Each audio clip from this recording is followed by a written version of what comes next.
El origen del sobrehumano que intentó aplastar a Sócrates. ¿Cuál es el núcleo de la retórica nietzscheana? En el origen de la tragedia encontramos la semilla que Federico hará germinar en su obra posterior, el héroe trágico convertido en sobrehumano. Recordemos que ese trabajo, el primero relevante en su trayectoria, es un estudio sobre la tragedia griega y del que saldrán las categorías de Apolinio y Dionisiaco. La primera, evidentemente vinculada a la ilustración, asociada a lo equilibrado, luminoso y calculado, mientras que la segunda era desbordante, irracional e impredecible. Y también, su texto es dionisiaco, sin la estructura de un trabajo académico, sin citas, contexto o explicando con claridad sus conceptualizaciones. No obstante, se privilegia lo dionisiaco. Cito: el sátiro vive como el coreógrafo dionisiaco en una concedida realidad religiosa bajo la sanción del mito y del culto, que con él la tragedia comienza, que de él la sabiduría de la tragedia habla. Es para nosotros insospechado, especialmente el surgimiento de la tragedia a partir del coro. Termino cita. Todas estas citas de Nietzsche son traducciones propias.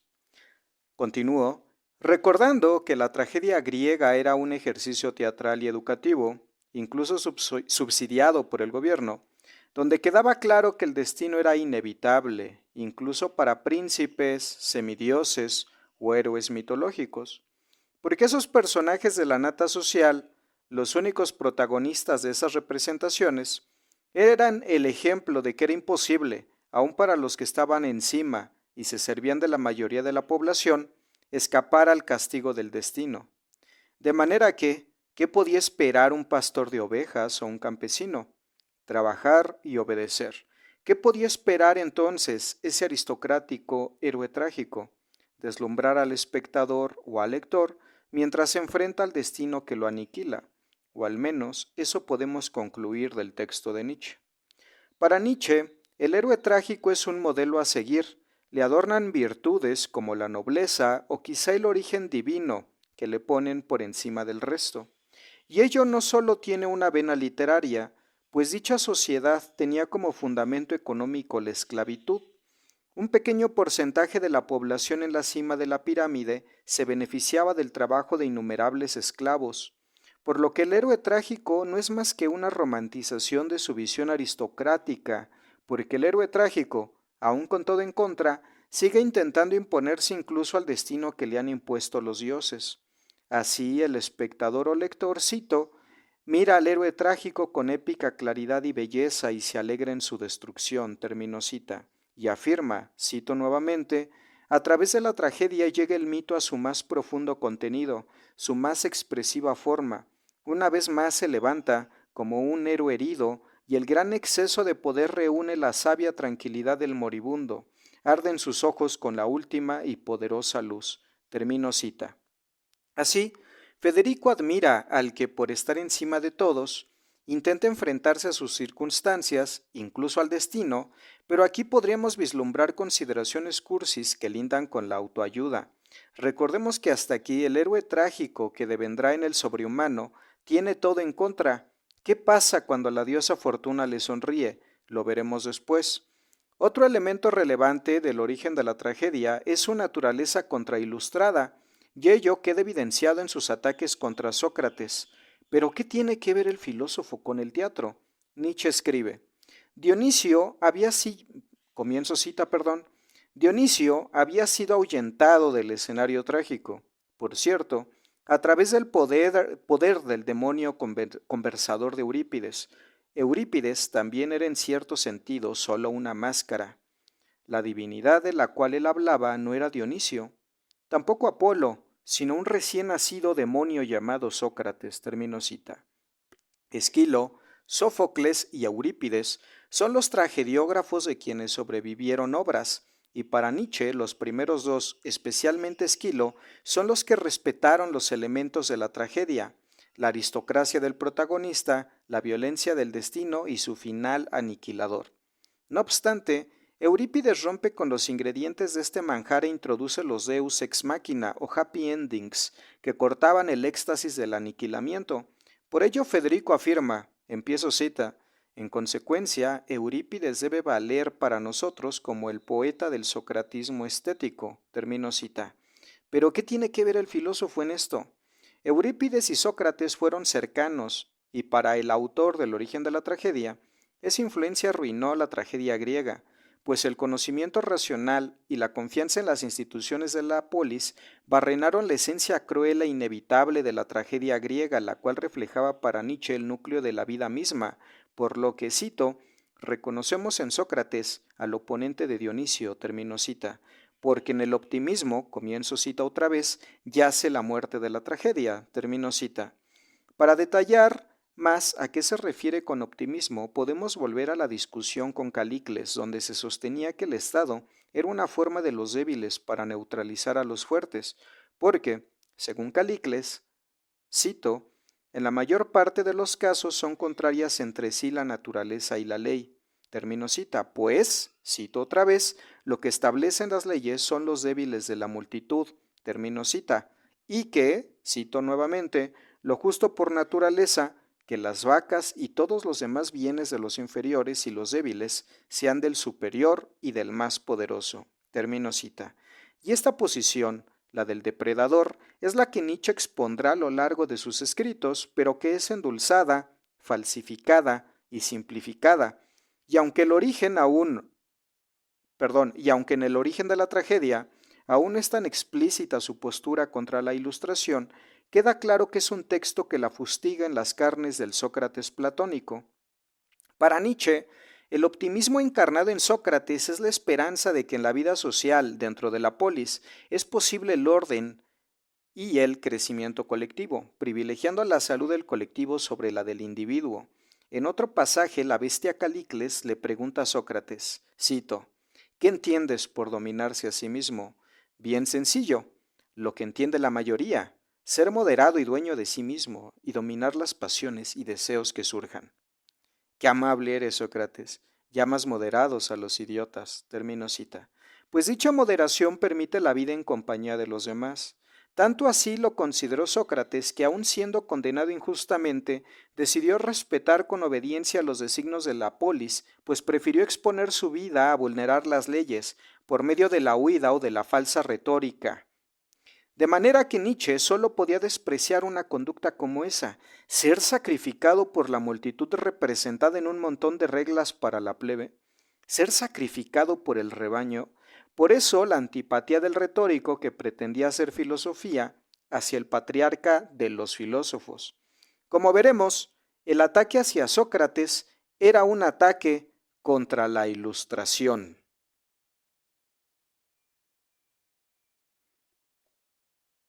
Siguiente sección. Humano, demasiado humano. Las valoraciones morales, fundamentadas en la superioridad, basada en las diferencias que se expresan en la naturaleza, a las que Calicles se refería en su discusión con Sócrates, son cada vez más visibles en la obra de Nietzsche. En las primeras páginas de Humano, demasiado humano, Menschliches, allzu menschliches, Nietzsche hace un interesante despliegue de estilo cuando se pregunta, cito, ¿no puede uno dar vuelta a todos los valores? ¿Y no es el bien quizá mal, y Dios solo una invención y sutileza del diablo? ¿Es quizá todo en última instancia falso? Y si nosotros, traicionados, no somos nosotros también a través de ello timadores, ¿no debemos ser también timadores? Termino cita. Y aquí observamos la retórica que se pretende hacer pasar por filosofía, que enloquece a los adictos del pensamiento chatarro posmoderno. Pero ¿cuáles son esos valores a los que busca dar vuelta? En este texto Federico tiene en la mira al cristianismo, pero primero va contra los filósofos. Cito, carencia de sentido histórico es el defecto hereditario de los filósofos. Termino cita. Porque consideran, según él, según Nietzsche, al humano como algo que transcurre por el tiempo sin cambios, un modelo ideal eterno que no considera la diacronía. Así, la moral cristiana parece como un velo que nubla y condiciona la naturaleza humana, la cual esos filósofos sin horizontes históricos no pueden penetrar porque, cito, el rango de los bienes no es, en todos los tiempos, ni fijo ni igual. Termino cita. De manera que esa naturaleza humana que poco a poco iremos identificando con aquella tipo Calicles, se domestica por medio de argucias. Cito, la bestia en nosotros quiere que le mientan, la moral es la mentira necesaria para no ser desgarrado por ella. Termino cita de Nietzsche. Un lector adolescente, o un posmo, que es lo mismo, consideraría que esa bestia es una metáfora para hablar de libertad, creación o alguna otra hueca argucia de la retórica que vende libros de autoayuda. Pero no, Nietzsche es mucho más crudo, vulgar y mundano, pues aclara. Empiezo cita. La idea de bien y mal tiene una doble prehistoria. Una vez en el alma de las castas y estirpes dominantes, quien tiene la fuerza para devolver bien con bien, mal con mal, y también realmente quien ejerce venganza, también agradecido y vengativo es, será llamado bueno. Quien impotente es y no puede tomar represalias, vale como malo. Termino cita. De manera que esa prehistoria retratada corresponde a un entorno donde reina el más fuerte, o sea, que predomina el derecho de la fuerza, y es una selva predatoria del todo contra todos, y a diferencia de la moral convencional es, en última instancia, la capacidad de salirse con la suya la que define lo bueno. El poder es el fiel de la balanza. Empiezo cita, los buenos son una casta, los peores una masa como polvo, termino cita. Una minoría basada y defendida por la fuerza donde la compasión o la empatía no cabe. Dice el fragmento número 47, empiezo cita. Hay gente la cual por compasión y preocupación por otra persona se vuelven hipocondriacos. Esa clase de compasión no es nada más que una enfermedad. Termino cita. Y esa postura es predecible en un admirador de la cultura griega basada en la esclavitud y la brutalidad expansionista, que considera el sufrimiento y la explotación necesarias para la edificación de grandes culturas donde unos cuantos brillan gobernando y creando. En una cabeza así amueblada salen cosas como esta, empiezo cita. La esperanza, ella es en verdad el peor de los males, porque extiende el sufrimiento de la gente, termino cita. Y no es que yo sobrevalore la idea, lo que sea que signifique, de esperanza, pues está tan manoseada y ultrajada que es mejor dejarla reposar. Pero el mundo de Federico es sombrío, tanto que exige la resignación y sumisión de aquellos debajo de la cumbre de la pirámide, pues en su cima está el héroe trágico, que expandiendo su voluntad evolucionará en el sobrehumano. E insisto, cuando Nietzsche habla de fuerza, no hay una poetización o metáfora cursi, sino solamente el crudo acero sobre la cabeza del esclavo que debe obedecer, porque el derecho originalmente, empiezo cita, el derecho originalmente va en tanto uno parece valioso, esencial, imprescindible, inderrotable e igual al otro. De esa manera los débiles tienen derechos, pero menores. Termino cita de Nietzsche. De manera que solo se negocia con el fuerte mientras al débil se le somete, diplomático con el fuerte, fuerte con el débil, y ello Nietzsche lo justifica desde la moralidad de la naturaleza. Empiezo cita, nosotros no acusamos a la naturaleza de inmoral cuando nos envía una tormenta eléctrica y nos moja. ¿Por qué llamamos inmorales a las personas dañinas? Termino cita. Y agrega en el apartado, lo inofensivo de la maldad, comienzo cita, la maldad no tiene el sufrimiento del otro como objetivo, sino nuestro propio disfrute. Por ejemplo, el sentimiento de venganza o como una mayor excitación nerviosa. Termino cita. Afirmación que Sade habría abrazado con el entusiasmo que le caracterizaba. Egoísmo puro, casi solipsismo, porque deberíamos juzgar entonces por las intenciones y no por los resultados. Una relativización sumergida en la embriaguez de las palabras, que afirma, comienzo cita, entre las buenas y malas acciones no hay ninguna diferencia de género, sino a lo sumo de grado. Las buenas acciones son mal sublimado, malas acciones son enrudecido y embrutecido bien. Termino cita. Entonces su designación está basada en la intención, o justificada en el disfrute propio y no en el sufrimiento ajeno, o esto es pura retórica hueca para justificar la crueldad y el uso de la fuerza. Yo pienso que lo último, pero continuemos. Otro destello de despotismo aristocrático podemos encontrarlo en este fragmento. Empiezo cita. Los griegos no vieron a los dioses homéricos como sus señores y a sí mismos como siervos, como los judíos. Ellos vieron, por así decirlo, solo el reflejo de los más logrados ejemplares de su propia casta, como un ideal, ninguna contraposición del propio ser. Termino cita. Reitero, una casta poseedora de esclavos, que como los espartanos organizaban cacerías de esclavos, llamada cripteia, para dejar clara la situación a sus hilotas y además entrenar a sus jóvenes guerreros. Perdón. Entonces, continuamos con lo de los hilotas y la cripteia, para dejar clara la situación a sus hilotas y además entrenar a sus jóvenes guerreros, dueños arbitrarios de la vida y la muerte, para quienes el trabajo artesanal o de la tierra era una labor propia de manos encadenadas, o por lo menos, más o menos esa era la idea de Federico de aquella Grecia aristocrática, y continúa, cito, todos los hombres, los cuales ningún manejo de las armas entienden, boca y pluma como armas consideran, se vuelven serviles. Para lo cual, la religión cristiana es muy útil porque el servilismo toma de ello la apariencia de una virtud cristiana y es increíblemente adornada. Termino cita de Nietzsche. Y en este punto resulta interesante que Nietzsche menosprecia el uso de la boca y la pluma respecto al de las armas, lo cual incluso es irónico recordando lo enfermizo y poco apto que fue para lo militar, incluso cuando la pluma fue su principal ocupación. No obstante el éxito prusiano en estos menesteres, Federico pensaba, comienzo cita, porque la naturaleza de griegos y franceses está mucho más emparentada que la de los alemanes, termino cita. Por otra parte, en este texto encontramos una propuesta interesante, aunque profundamente contradictoria respecto a las inclinaciones irracionalistas de Nietzsche, pero que resulta en un intento de equilibrar a la ilustración racionalista y materialista con el romanticismo irracionalista e idealista. Comienzo cita. Por ello, debe una alta cultura dar al hombre un cerebro doble, con dos hemisferios, uno para la ciencia, para entonces percibir la no ciencia, uno junto al otro, sin confusión, separable, bloqueable. Esta es una exigencia de la salud. Termino cita.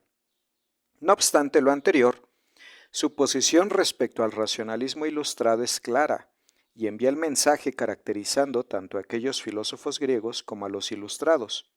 Lo hace en un apartado denominado Los tiranos del espíritu. Empiezo cita. Solo donde el brillo del mito cae, ahí ilumina la vida de los griegos. De otro modo es más severa. Ahora se privan los filósofos griegos incluso de ese mito. Termino cita. Y es que para Nietzsche, la fuerza del mito es más potente que aquella emanada de la razón, pues la oscuridad de lo poético entraña mayor contenido que la claridad de lo racional. Empiezo cita. En lo fundamental, aquellos filósofos buscan solamente un sol claro. Para ellos el mito no era puro, no estaba suficientemente iluminado. Ellos encontraron la luz en su conocimiento, en lo cual cada uno de ellos designaba como, entre comillas, verdad. Termino cita. Y en esta sección, uno puede identificar que además de la condena a Sócrates, como punta de lanza de aquella ilustración griega, el mensaje también es enviado a la ilustración de la que él mismo, pero desde el romanticismo en su versión más irracionalista e idealista, formaba parte, y continúa. Estos filósofos tenían una firme creencia en sí y su verdad, y derribaron con ella a vecinos y predecesores, cada uno de ellos era un violento y combativo tirano. Termino cita. Es curiosa la caracterización que utiliza contra los violentos ilustrados, cuando su admiración por la fuerza y la supuesta por él belleza que anida en la violencia florecerá en textos posteriores.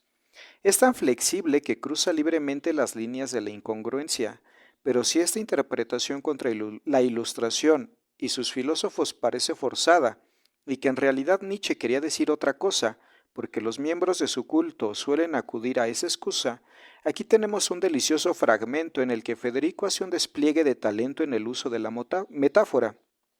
Comienzo cita. Con los griegos se va muy rápido hacia adelante, pero también rápido hacia abajo. El movimiento de toda la máquina está tan elevado que una única piedra lanzada a sus ruedas la destroza. Tal piedra fue, por ejemplo, Sócrates. En una noche estaba ella hasta ahí, tan maravillosamente regular, pero simplemente tan precipitado desarrollo de la ciencia filosófica la destruyó. Termino cita. Para Federico, el final de la floreciente cultura griega provino de la Ilustración, griega encarnada para él en Sócrates, pues al desplazar a los mitos, cuyo despliegue Nietzsche advierte en la tragedia griega, el conocimiento racional obstaculizó la tradición que había nutrido a sus artistas, gobernantes y ejércitos. Les había amputado el oscuro misticismo con la luz que la Ilustración les arrojaba encima. Por otra parte, el texto deja clara la visión política autoritaria de Federico, pese a que hay ingenuos que quieren hacerlo pasar como un anarquista, de los cursis además, pues aparece, como un conservador autoritario, incluso para los estándares de la época, porque considera, comienzo cita, que el gobierno no es un órgano del pueblo, termino cita, y continúa, cito otra vez, porque la relación entre el pueblo y el gobierno es la más fuerte relación modélica, cuya muestra involuntaria es el trato entre maestro y alumno, señor de la casa y servidumbre, padre y familia, oficial militar y soldado, maestro y aprendiz. Termino cita. Es decir, la relación entre la autoridad y subordinado debe ser, para Federico, vertical y autoritaria. Más adelante en este texto aparece el socialismo, aquí lo entrecomillo, definido como, cito, el fantástico hermano menor del casi depuesto despotismo, el cual él quiere heredar. Termino cita. Básicamente son caracterizados como lobos hipócritas disfrazados de ovejas, los cuales solo buscan relevar a los antiguos amos, y esta representación se volverá recurrente en sus siguientes textos. Por ejemplo, en Así habló Zaratustra, Also sprach Zaratustra. Vamos a ello. La siguiente sesión o video se dedicará al Zaratustra. Por favor, da like y comparte. Gracias por llegar hasta aquí. Comenta algo por ahí si quieres. Gracias.